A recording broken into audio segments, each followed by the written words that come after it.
Heri Gunawan. Pajak sembako jalan pintas korbankan rakyat kecil. Pemerintah dikabarkan berencana untuk mengeluarkan 2 jenis barang dan 11 jenis jasa dari daftar bebas pajak pertambahan nilai atau PPN. Bagaimana termuat dalam rancangan perubahan kelima Undang-Undang mengenai ketentuan umum dan tata cara perpajakan, pemerintah berencana mengenakan pajak pertambahan nilai sampai dengan 12% terhadap bahan-bahan pokok dan sejumlah jasa lainnya yang sebelumnya tidak kena pajak. Hal ini menimbulkan pertanyaan paling mendasar, untuk siapa pemerintah kita bekerja? Apakah untuk rakyat banyak atau untuk kepentingan kelompok-kelompok tertentu yang selama ini menjadi pendukung utama mereka? Terkait dengan pengenaan PPN kepada barang terutama kebutuhan pokok ini. Kita tahu bahwa sembako itu sangat dekat dan itu kebutuhan setiap orang. Nggak kaya, nggak miskin, dia butuh sembako. Tapi yang akan terdampak sekali adalah masyarakat kecil. Jelas akan terdampak masyarakat kecil. Saya sebagai pedagang sangat keberatan sekali, Mbak ya. Karena apa? Di dalam keterpurukan ekonomi ini, terus sedangkan keadaan kami sekarang ini aja omset itu sangat menurun drastis sekali, ya kan? Mungkin menurunnya bisa sampai 80%. Ditambah lagi dengan adanya pajak 10% ya, mungkin kami sangat keberatan sekali. Harga jual akan menjadi lebih tinggi.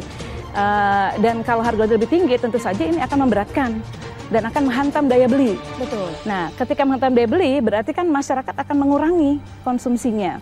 Dan ketika masyarakat mengurangi konsumsinya, berarti permintaan menjadi kurang.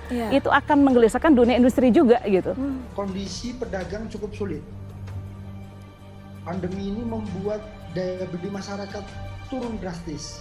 Omset pedagang turun 50 hingga 60%.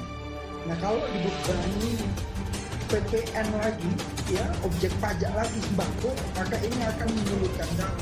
Rakyatnya, masyarakatnya itu sedang terhantam daya belinya, sehingga permintaan juga kurang. Ini juga akan menghantam industri retail juga. Jadi saya pikir rencana ini lebih banyak mudorotnya. Banyak yang kerja pada diisiin, otomatis masyarakat pasti keberatan. Untuk sekarang aja pembeli bisa dikategorikan berkurang 70% karena harga tinggi gitu. Heri Gunawan. Pajak sembako jalan pintas korbankan rakyat kecil. Pemerintah dikabarkan berencana untuk mengeluarkan 2 jenis barang dan 11 jenis jasa dari daftar bebas pajak pertambahan nilai atau PPN. Artinya, 2 barang dan 11 jenis jasa pelayanan tersebut akan dikenakan PPN. Hal tersebut tertuang dalam dokumen draft revisi Rancangan Undang-Undang atau RUU Nomor 6 Tahun 1983 tentang Ketentuan Umum dan Tata Cara Perpajakan atau KUP yang tersebar di kalangan publik. Menyikapi hal tersebut, anggota Komisi 11 dari fraksi Gerindra DPR RI Heri Gunawan menyatakan bahwa hingga hari ini Komisi 11 DPR sebagai mitra dari Menteri Keuangan belum menerima draft RUU KUP dimaksud. RUU tentang perubahan kelima atas UU Nomor 6 Tahun 1983 KUP masuk dalam daftar prolegnas prioritas 2021 dengan nomor urut 31 sebagai usulan dari pemerintah. Komisi 11 dalam posisi menunggu draft RUU dan naskah akademik dari pemerintah. Mekanismenya setelah pemerintah mengirim surpres RUU KUP kepada pimpinan DPR, maka pimpinan DPR akan membawanya ke rapat BAMUS. Kemudian BAMUS akan menetapkan alat kelengkapan yang akan membahasnya. Kami berkeyakinan BAMUS akan menetapkan Komisi 11 yang akan membahas RUU KUP bersama pemerintah. Demikian jelas Heri Gunawan yang juga menjabat sebagai Ketua Kelompok Fraksi Gerindra di Komisi 11 DPR pada Sabtu, 12 Juni. Namun politisi yang memiliki panggilan Bacon, Hargun ini melanjutkan, draft RUU KUP sudah tersebar ke publik.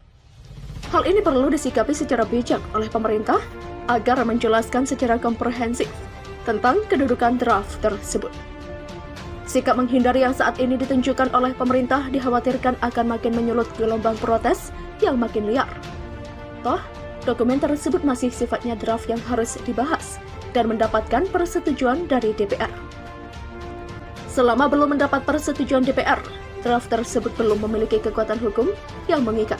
Memang, isu ini sangat sensitif karena menyangkut kebutuhan pokok rakyat dan waktunya tidak tepat, di mana bangsa Indonesia masih dalam keterpurukan ekonomi akibat pandemi corona. Demikian jelas Hergun yang juga menjabat sebagai Wakil Ketua Fraksi DPR.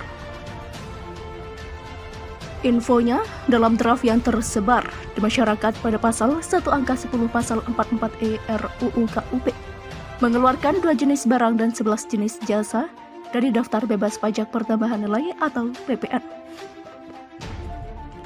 Sebelumnya jenis barang dan jasa tersebut tidak dikenakan PPN sebagaimana yang diatur dalam UU PPN pasal 4A ayat 2 huruf A dan B dan ayat 3 huruf A, B, C, D, E, G, I, J, K, O, dan P.